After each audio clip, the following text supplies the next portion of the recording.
Buen día, chicos.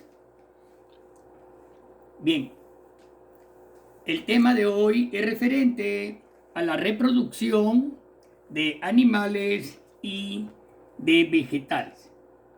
Las plantas y los animales, como todos sabemos, están formados por millones de células individuales que se organizan en tejidos y órganos y cumplen funciones específicas en la célula. Todos sabemos pues que las células de cualquier planta o animal han surgido a partir de una única célula inicial que es el óvulo fecundado. Cuando hablo de óvulo fecundado me estoy refiriendo al tipo de reproducción sexual, puesto que el óvulo es fecundado por un espermatozoide y se forma lo que llamamos el huevo o cigoto, a partir del cual se van a formar los diferentes órganos y sistemas de los, en este caso, de los mamíferos.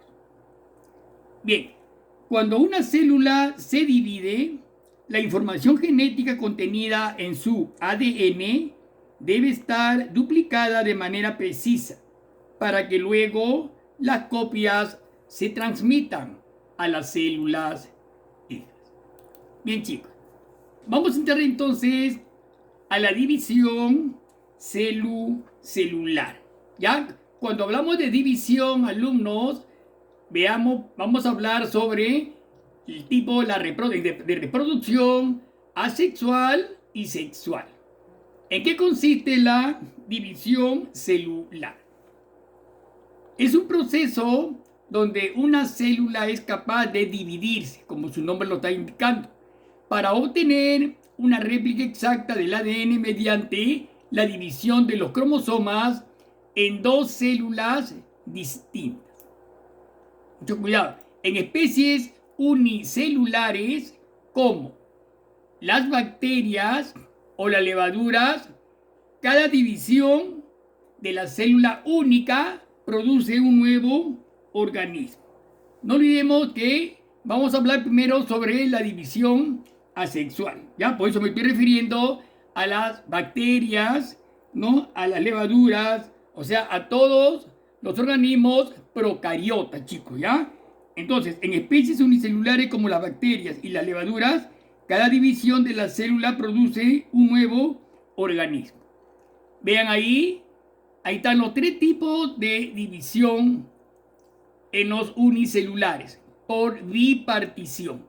Vean, la célula madre va a originar a dos células hijas por bipartición. Se va a ver el estrangulamiento finalmente de la célula madre y va a originar a dos células hijas, ¿no? Con el mismo número de cromosomas de la célula madre. Por ejemplo, las bacterias presentan pues este tipo de reproducción asexual, que es la bipartición. Por gemación. ¿Ven? La célula madre, vean cómo se va formando una yema, ¿no? Y finalmente esa yema va a ir creciendo y se va a desprender del cuerpo de la célula madre y va a formar finalmente dos células hijas, ¿no? Por ejemplo, las hidras, ¿no? La hidra de agua dulce, por ejemplo, se reproduce por gemación. Y finalmente, la esporulación, como su nombre lo indica, ¿no? Vean, internamente la célula madre se divide en dos células, 4, 8, 16 células, y finalmente las esporas, se rompe la membrana celular y las esporas salen al exterior. ¿Cierto? Por ejemplo, los helechos presentan este tipo de reproducción, ¿no es cierto? Los helechos. Muy bien. Bien. Pluricelulares. Bien. Bien. Entonces, chicos, esos tres tipos, consideren bastante estos tres tipos de división. Por bipartición, ejemplo, las bacterias. Por gemación, ejemplo, las hidras de agua dulce. Y por esporulación, donde tenemos pues a los helechos, ¿ya? Bien. Bien. Muy bien. Entonces, en general, todas las células pasan por dos periodos en su ciclo celular. El periodo de la interfase y el periodo de división celular. El periodo alumno de la interfase es un periodo de larga duración en que la célula presenta núcleo. ¿Ya? O sea, todas las células nucleadas que presentan núcleo, me estoy refiriendo a las células eucariotas que presentan núcleo. Estas presentan este periodo de interfase. Las que presentan núcleo, la célula va a crecer, va a replicar su ácido desoxirribonucleico o ADN y se prepara para la siguiente etapa de división, que es el periodo de división. Es la segunda etapa, es bastante corta. En ella, la célula va a presentar cromosomas que contienen información genética que será repartida a cada célula hija formada durante la división. La etapa de división consta, a su vez, de dos sucesos: la mitosis o división del núcleo y la citocinesis o división del citoplasma. Estas dos etapas son muy importantes, ¿ya? Por ejemplo, el ciclo celular de este tipo de división, que dura 24 horas, la etapa de división, la mitosis, dura más o menos 2 horas, y 22 horas consta el ciclo de la interfase, que es de larga duración. Y el periodo de división que presenta la mitosis dura solamente 2 horas, ¿ya? No olvidemos esta parte sobre la división. Bien, pasemos al siguiente. Tenemos la mitosis o división del núcleo, donde se preparan los cromosomas, se separan los cromosomas hijos ya replicados anteriormente. La mitosis consta de 4 fases: profase, metafase, anafase y telofase. Finalmente, la citocinesis o división del citoplasma para formar las dos células hijas.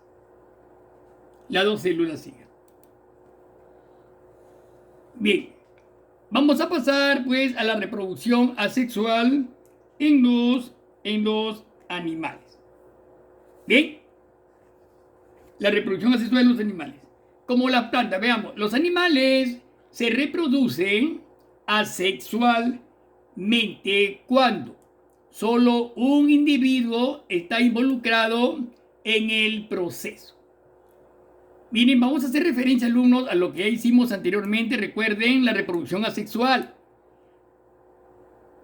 Bien, este se divide o fragmenta para formar 2 o más descendientes idénticos a él y con el mismo material genético. ¿Qué ocurre en la reproducción asexual? Primeramente interviene un solo progenitor. Observen bien, por ejemplo, miren el puntero. Es un solo progenitor. ¿Ya? Veamos, supongamos que ese progenitor es una bacteria X, cualquiera. Interviene un solo progenitor. Luego, la bacteria, miren cómo se van a ir dividiendo, ¿no? Su citoplasma se va a ir estrangulando, vean, en la parte media, ¿no? El núcleo igualmente se van a ir bipartiendo, se va a seguir estrangulando y finalmente se producen las dos células hijas, ya idénticas a la célula progenitora. Entonces, se han formado dos descendientes idénticos al progenitor. ¿Ya? Mucho cuidado. Entonces, este tipo de reproducción asexual consiste en eso, ¿no? Una célula, o sea, un progenitor genéticamente Se van a formar dos individuos genéticamente idénticos al progenitor. Por eso sus características de este tipo de reproducción asexual son las siguientes. Primero, interviene un solo progenitor. Ahí lo están observando. Segundo, no intervienen células sexuales. ¿Cuáles son las células sexuales? Serían, pues, las células sexuales serían los espermatozoides en el caso del varón y los óvulos en el caso de la mujer. Esas son células sexuales. Ya, no olviden eso. Entonces, acá no intervienen células sexuales. Tercero, los descendientes son idénticos, ¿ven? Al progenitor. Son idénticos. Y por último, la mitosis, o sea, el proceso de división. La mitosis es el proceso celular para formar un individuo completo genéticamente idéntico al progenitor. ¿No? En este caso se han formado pues dos individuos idénticos al progenitor. Esas son las características de la reproducción asexual, que antes les comenté. ¿Recuerdan cuánto tipo de reproducción asexual había? Por bipartición, por gemación y por esporulación. Recuerden, no se olviden. Bien, pasamos a las clases. Acá justamente vean la clase de reproducción asexual también que tenemos, por fragmentación. Miren, observen, viene de fragmentarse en los animales. ¿Ya? Este tipo de reproducción asexual, en este caso en los animales. Por ejemplo, en una planaria, ¿no? Es una división donde el cuerpo del organismo se divide en partes, ¿no? Hay un corte, por ejemplo, de una planaria en 3 secciones, en 3 partes. Entonces, luego hay una regeneración. Cada parte va a formar un individuo. ¿Ya? Miren, observen bien. Observen el puntero, por ejemplo, en la parte izquierda. Miren, la cabeza de la planaria, la flechita sigan hacia arriba. Se va formando un nuevo individuo, ¿eh? Una parte del cuerpo ha formado un nuevo individuo. La parte media también. Se ve la parte media cómo está cortada, la izquierda, en la del medio, cómo se va formando. Y finalmente se forma un individuo idéntico al progenitor. En la parte de la cola inferior, igualmente se forma un individuo. A este tipo de reproducción asexual se le llama fragmentación. Miren, una lombriz de tierra también. Vean, en la parte media se parte a medio se parte y se van a formar dos lombrices de tierra semejantes a la célula progenitora, ¿no? A la célula progenitora. ¿Bien? Claro, entonces, por ejemplo, si una lombriz de tierra yo la parto también en 5 partes, cada parte me va a dar finalmente una lombriz nueva. 5 lombrices estarían ahí, ¿no es cierto? En vez de 2, habrían 5. Bien, entonces tenemos por fragmentación las planarias y la lombriz de tierra. No olviden por fragmentación, ¿ya? B, por gemación. El ejemplo que les puse antes, ¿no? ¿Recuerdan? El organismo sufre la formación de extensiones corporales denominadas yemas.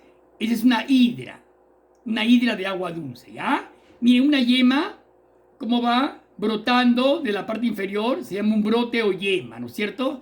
Estas yemas van creciendo, siguen creciendo, hasta formar un nuevo individuo, ¿no? Ahí están las hidras, las esponjas, los corales, ¿no? Se reproducen muy rápidamente, por eso que en las profundidades marinas forman los corales, por ejemplo, vean, forman grandes colonias de corales, ¿no? Ustedes saben que los corales viven sumergidos en el agua y se reproducen asexualmente, ¿no? Cuando se reproducen asexualmente, lo hacen, repito, generalmente mediante yemas, ¿ya? No olvidemos entonces a estos animalitos, lo que permite pues aumentar de una manera rápida la colonia de corales, ¿ya? Miren, ahí están, ¿ven? Miren, ahí se están reproduciendo, miren los corales, ¿ven? Muy rápidamente se reproducen por yemas, ¿ven? Cada una de esas yemitas va a dar lugar a un coral nuevo. Este nuevo coral nuevamente se va a seguir reproduciendo por yemas hasta que se forman grandes colonias de corales en los fondos marinos. Esa es la reproducción por gemación. Es el caso de la hidra, que está ahí, y a la derecha los corales, ¿ya? Bien, chicos, seguimos entonces. Regeneración biológica. Regeneración viene de regenerar. Regenerar consiste en la capacidad de algunas especies de regenerar algunas partes de su cuerpo, ¿ya? No olvidemos, esta regeneración puede darse a nivel celular, a nivel de tejido, de órganos o de estructura, pero en algunos organismos es limitada. Mientras más complejos son los organismos vivos, más difícil es que se presente la capacidad regenerativa de esta especie. Ya no olvidemos el proceso de regeneración de extremidades. Por ejemplo, se ha observado en múltiples organismos como las salamandras y las lagartijas, ¿no? Que son los ejemplos que ustedes están observando, ¿ya? Miren bien entonces, por ejemplo, ahí tenemos una lagartija, ¿no? Si tú la cortas por la mitad, vean, una parte se ha cortado, miren cómo se ha regenerado, ¿ya? Bien, en ese caso, vean la cola, está cortada la cola y la regeneración se inicia en el lado derecho y se va a restituir toda la parte cortada, en este caso la cola, lógicamente, ¿no es cierto? Bien, bien. Bien, chicos, esa es regeneración biológica que presentan algunos animales, ¿ya? Bien, reproducción sexual en animales. Bien, alumnos, llegamos entonces al tipo de reproducción más compleja, ¿no? ¿Quiénes presentan reproducción sexual? Aves, ¿no? Por ejemplo, aves, los mamíferos son clásicos, presentan este tipo de reproducción. Es la más frecuente entre los animales, ¿no es cierto? Presentan las siguientes características. Esto es lo más importante. 1. Participan dos individuos adultos de la misma especie, pero de sexos diferentes. Vamos a tomar como ejemplo al ser humano, el hombre y la mujer, dos individuos adultos de la misma especie, pero de sexos diferentes, macho y hembra. Segundo, dos células reproductivas llamadas gametos, ¿no? En el caso del varón, el espermatozoide, y de la mujer, el óvulo. Entonces, dos células reproductivas llamadas gametos se unen para formar un huevo o cigoto fecundado que cuenta con características genéticas de sus progenitores, ¿no? Características genéticas del papá y de la mamá. Los gametos se producen en órganos especiales llamadas gónadas. Por ejemplo, en el caso del hombre, del varón, las gónadas son los testículos. En los testículos se van a formar el gameto masculino o espermatozoide. Y en la mujer se va a formar en los ovarios. En los ovarios se van a formar los óvulos, ¿ya? Mucho cuidado con eso, son las gónadas. La unión de ambos gametos producen la fecundación, ¿no? La unión del gameto masculino y femenino se van a fecundar y van a formar lo que es el huevo cigoto, ya les dije, resultando el cigoto, que luego de divisiones continuas, ¿no? Se transforma en el embrión. Hasta los 3 meses, dentro del útero materno, dentro de la capa endobacterial en la mujer, dentro del útero materno, se llama embrión. ¿Ya? De 3 meses hasta los 9 ya se llama feto. Se transforma en embrión, dando lugar más adelante a un nuevo individuo. En la parte izquierda, en el esquema, vean del dibujo, se nota claramente, ¿no?, al óvulo, ¿no?, y a los espermatozoides, ¿no?, que están llegando a fecundar al óvulo y originar el huevo cigoto. 9 meses y va a salir un nuevo un nuevo ser, ¿no es cierto? Un niño recién nacido. Ya no olvidemos ese tipo de reproducción. La reproducción sexual de los animales se manifiesta según el ambiente en que habite. Mucho cuidado, ¿ya? Por ejemplo, en el mar, estamos sacando un ejemplo de los peces, el mundo animal, ¿no es cierto? Este tipo de reproducción sexual en los peces puede ser externa o interna. ¿Ya? ¿Bien? Bien. En los peces, veamos ahí tenemos el ejemplo de fecundación externa. Miren la hembra, cómo derrama los huevos, ¿no? Elimina huevos en el mar, lógicamente. El macho elimina espermatozoides. Alumno, es en el mar donde se va a producir la fecundación. Increíblemente, los espermatozoides del macho van a distinguir, alumnos, a los óvulos de la hembra. ¿Ya? Mucho cuidado con ese tipo de fecundación. La fecundación interna, cuando ambos progenitores se unen de modo que el macho deposita los espermatozoides dentro del cuerpo de la hembra, ¿no? Esto es bastante frecuente en los animales terrestres. Después de ocurrir la fecundación, el desarrollo del embrión se puede presentar de tres formas. El oviparismo, cuando el embrión se desarrolla fuera del cuerpo de la madre, pero dentro de un huevo, ¿ya? Ejemplo, la gallina. Un tipo clásico de oviparismo. El segundo caso, ahí está, miren, una tortuga, ¿ven? Y un insecto, ¿ya? Son casos de oviparismo clásico. Ovoviparismo, cuando el embrión se desarrolla dentro del cuerpo de la madre y en un huevo, ¿ya? La madre expulsa el huevo e inmediatamente se rompe el cascarón y sale el nuevo ser. En las serpientes, en los lagartos, por ejemplo, es un tipo de ovoviparismo. No te olvides, ya no confundas oviparismo con ovoviparismo. El ovoviparismo, el embrión se desarrolla dentro del cuerpo de la madre, totalmente. Se desarrolla dentro del cuerpo de la madre, en un huevo.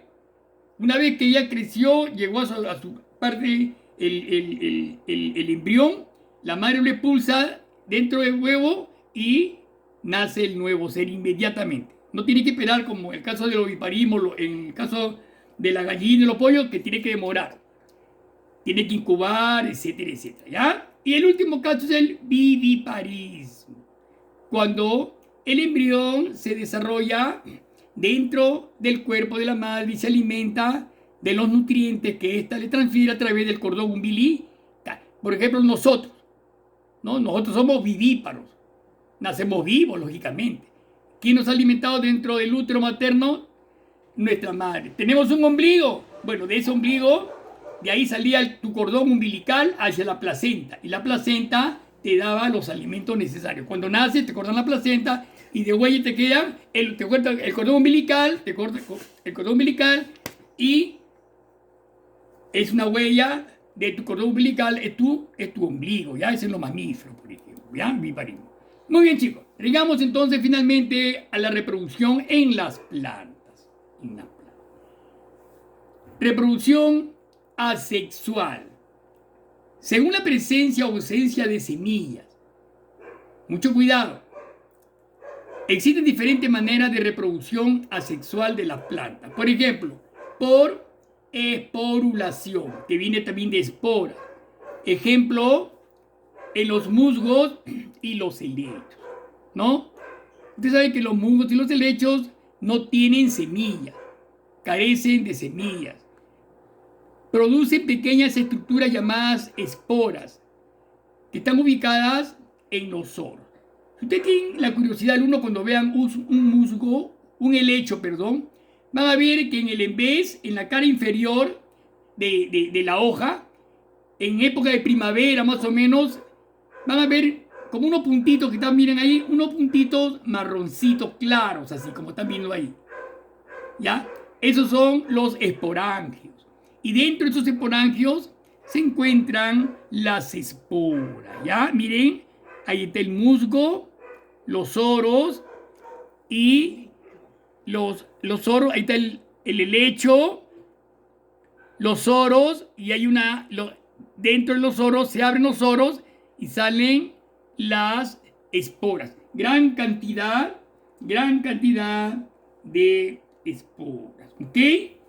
Bien. Ese es por ovulación. Por gemación. Esta reproducción por gemación se observa en los tubérculos, ¿no? Por ejemplo, la papa y el camote presentan este tipo de reproducción por gemación. ¿Ya? Miren, ustedes han visto en casa, y veces ustedes, si han sido curiosos, en la papa, cuando está mucho tiempo, en casa se observa cómo le salen como unos brotes, ¿no? Como unas gemas o brotes, unas yemas en el cuerpo del tubérculo progenitor, ¿no? Unos bultitos que al crecer van a formar una nueva planta. ¿Eh? Claro. Ahí estamos, ¿ven? Al enterrarnos, ahí está el tallo subterráneo, ¿no? Si enterramos esa planta, la abonamos, va a dar una nueva planta y con gran cantidad van a surgir de las yemas gran cantidad de papas, ¿no? Papas pequeñas. En tallo subterráneo, ¿no es cierto? Esto es por gemación, tipo clásico de gemación, ¿ya? Bien, ahora reproducción sexual en las plantas. No olvidemos que las plantas pues presentan, ya hablamos sobre reproducción asexual, ahora reproducción sexual. Las plantas que se reproducen por la unión de dos células sexuales reciben el nombre de espermatofita. Todas las plantas que tienen órganos masculinos y femeninos se le denomina espermatofita, que son la mayoría, ¿ah? Todas las plantas superiores que tienen flores, las flores presentan órganos masculino y femenino, ¿ya? Ya saben que el grano del polen es el gameto masculino, mientras que el gameto femenino es el óvulo, ¿ya? Miren, los estambres son los órganos masculinos que van a formar el polen. Ahí están los estambres, y el gineceo, que es o pistilo, es el órgano femenino, ¿no? Ahí está su parte del gineceo, el estigma, el estilo, el ovario. Dentro del ovario están los óvulos, ¿no es cierto? En la parte inferior está el estambre formado por un filamento y una antera. En el interior de la antera se produce el polen, que son los órganos masculinos, es el estambre o anterozoide, ¿no? Y en la parte derecha vean el pistilo, ¿no?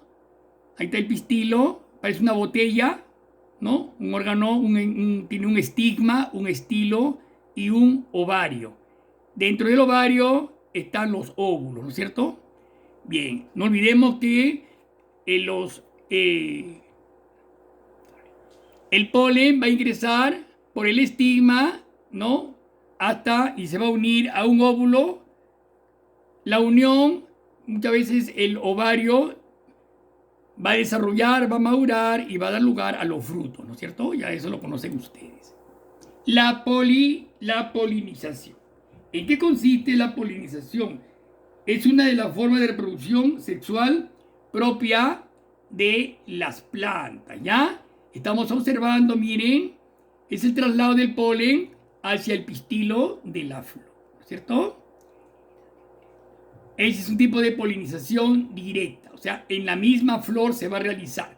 La antera va a producir el polen, el cual va a ser captado por el estigma, que es el órgano femenino, va a pasar al pistilo y se va a unir con los óvulos, ¿cierto?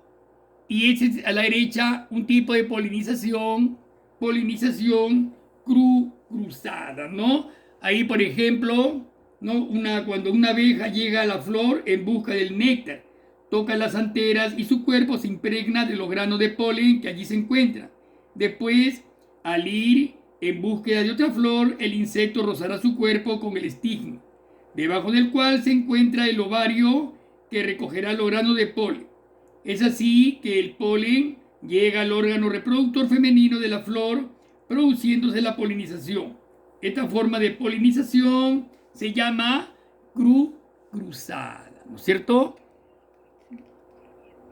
Claro, puede ser producida este tipo de polinización por insectos, por el viento también, ¿no? Por el mismo hombre, ¿no? Es un tipo pues, de polinización cruzada. Bien, chicos, y para terminar, vamos a hacerlo con la fecundación. Ya hemos dicho, fecundación viene de fecundar, unión del gameto masculino o anterozoide con el gameto femenino u óvulo, ¿no? El tipo de fecundación en lo vegetales, ¿no es cierto? 1. La llegada del polen y se desarrolla el tubo polínico por el cual pasan los granos de polen, ¿no? Ahí del tubo polínico, los granos de polen llegan hasta los ovarios y llegan, se conectan con los óvulos. 2. Fecundación del óvulo y formación del cigoto. Se forma el cigoto. Ese es el tipo de fecundación de los vegetales. Bien, no olvidemos entonces la fecundación, ¿no es cierto? Repito entonces, proceso por el cual el gameto masculino se dirige al interior del ovario para unirse con el óvulo o gameto femenino. Y son los insectos los que colaboran con la fecundación de las plantas como agentes polinizadores. Bien, chicos, hasta aquí hemos concluido en lo referente a la reproducción en animales y vegetales. No olvidemos los trabajos que tengan que hacer, envíenlos con tiempo. Será hasta la próxima clase. Nos estamos viendo.